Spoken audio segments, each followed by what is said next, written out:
നമസ്കാരം, കൊട്ടാരക്കര മീഡിയയിലേക്ക് സ്വാഗതം. യാത്രക്കാർക്ക് ആശ്വാസ വാർത്തയാണ് റെയിൽവേ നൽകുന്നത്. വന്ദേ ഭാരതിൽ ഇനി സീറ്റുകൾക്ക് ബുദ്ധിമുട്ടേണ്ടി വരില്ല. വന്ദേ ഭാരത് സർവീസുകളിൽ കോച്ചുകളുടെ എണ്ണം 8-ൽ നിന്നും 16 ഉയർത്താൻ തീരുമാനമായി. മംഗളൂരു തിരുവനന്തപുരം വന്ദേ ഭാരത് ട്രെയിനിന്റെ 8 കോച്ചുകളാണ് 16 ഉയർത്തിയത്. ഇതോടെ ടിക്കറ്റ് ക്ഷാമത്തിനടക്കം പരിഹാരം കാണാൻ സാധിക്കുമെന്ന പ്രതീക്ഷയിലാണ് ഇപ്പോൾ യാത്രക്കാർ.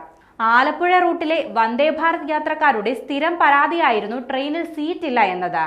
സീറ്റിനായി നോക്കുമ്പോഴെല്ലാം കാണിക്കുന്നത് വെയിറ്റിംഗ് ലിസ്റ്റ് ആയിരിക്കും. ഈ പരാതിക്ക് പരിഹാരമെന്ന നിലയിലാണ് 16 കോച്ചുകളുമായി തിരുവനന്തപുരം മംഗളൂരു വന്ദേ ഭാരത് സർവീസ് ആരംഭിച്ചത്. നേരത്തെയുള്ള 8 കോച്ചുകളാണ് ഇപ്പോൾ ഇരട്ടിയായത്. ഇതോടെ 530 അധിക സീറ്റുകൾ ഉണ്ടാകും.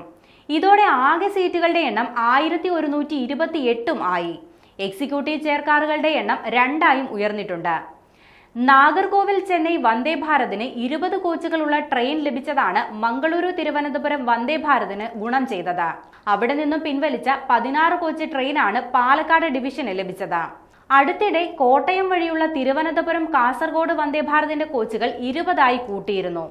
മംഗളൂരു വന്ദേ ഭാരതും 20 കോച്ചുകളാക്കണമെന്നും ആവശ്യമുയരുന്നുണ്ട്. എണ്ണം ഇരട്ടിയായിട്ടും സീറ്റുകൾ നിറഞ്ഞായിരുന്നു ആദ്യത്തെ യാത്ര. ഈ ആഴ്ചത്തെ സർവീസുകളെല്ലാം വെയിറ്റിംഗ് ലിസ്റ്റ് 100-ന് മുകളിലാണ്.